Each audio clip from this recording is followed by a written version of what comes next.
Today I want to discuss Arachne, a creature from Greek mythology whose name was later used for words such as arachnid and arachnophobia.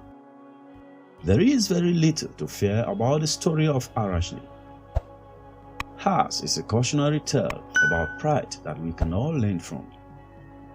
According to the myth, Arachne was a very famous and talented weaver. She was so proud of her skills that she challenged the goddess Athena to a contest to see who was best. Athena was the goddess of many talents: warfare, weaving, wisdom, craft, learning, and she did not take kindly to the challenge. She accepted, hoping to put Arachne in her place and teach her respect. In some versions of the myth, Arachne's constant boasting upset Athena so much. Then Athena challenged her into a contest. What is one of the lessons we learned? Patting yourself on the back had some pretty dangerous consequences in Greek mythology. Athena is so angry at Arachne's bragging that she decides she will weave a message and a warning. She wove 4 stories of humans who thought themselves equal to the gods, who were later punished by the gods for their boasting. Not getting the hint, Arachne wove 4 scenes in which the gods punish and hurt humans without a good reason. To make the situation even more awkward, it is clear from the start that Arachne's weaving is much better than Athena's. Even if what she wove wasn't very nice, it was obviously done well. On top of that, the scenes Arachne wove did not put the gods in a very nice light. Embarrassed and furious, Athena cursed Arachne. This curse transformed her into a spider. This is how the Greeks explain why spiders are constantly spinning webs, both to live in and trap their prey. Some versions of this myth end differently.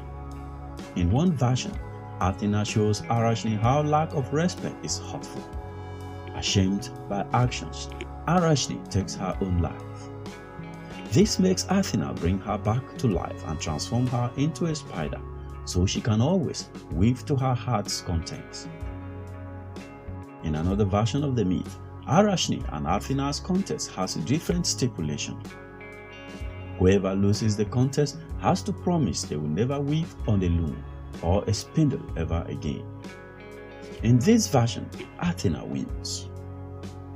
Arachne is so heartbroken that she can no longer do what she loves, but eventually Athena takes pity on her.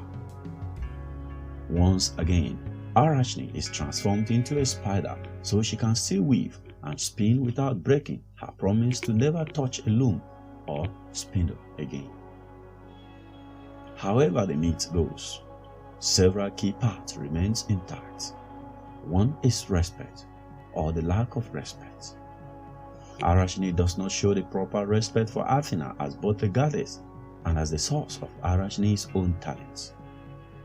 In Greek mythology, they believe that the gods and goddesses gave humans different talents and skills. If you were good at playing music, you would give thanks to the god of music.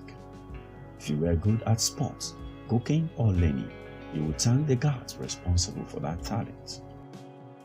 Arachne's skills as a weaver was a gift of Athena. Arachne not only never thanked her for it, she thought she was better than the goddess herself. Another key part of the myth is power, both cruel power and kind power. Athena can either curse Arachne out of spite, or she can take pity on Arachne and find a way to help her. Even though they had impressive powers, the Greek gods and goddesses could be very human in how they behaved.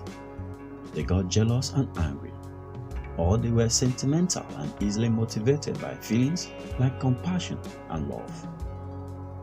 Athena may have been within her rights as a goddess to join the contest, but her reactions to Arachne shows the different ways a god could use their powers on a human. Maybe Arachne wasn't wrong to show the way gods can be cruel. And lastly, another important part of the Arachne's myth is the idea of transformation and purpose. Even if spiders aren't very nice to look at, they still serve a useful role in the bug kingdom and in our homes. Spiders trap other bugs and eat them. They most of the time keeps to themselves, unless you go messing with their webs. They are hard workers and carefully tend to their little homes. In the myth, Arachne can either be caused to be a spider or is transformed into one by Athena's power. And even though we might think it is not too fun to be a spider after being a human, we should focus on what it means to change. Everyone changes in their lives, and we don't always end up who we think we should be. Arachne's change was just a bit more literal than how life changes usually happen. What is your thought? Kindly let me know what you think about this myth. For more myths and mythologies, please check the playlist on this channel. Remember to subscribe to this channel and enable notifications so you will be the first to know when we post new videos. Thank you very much for watching. See you in the next video.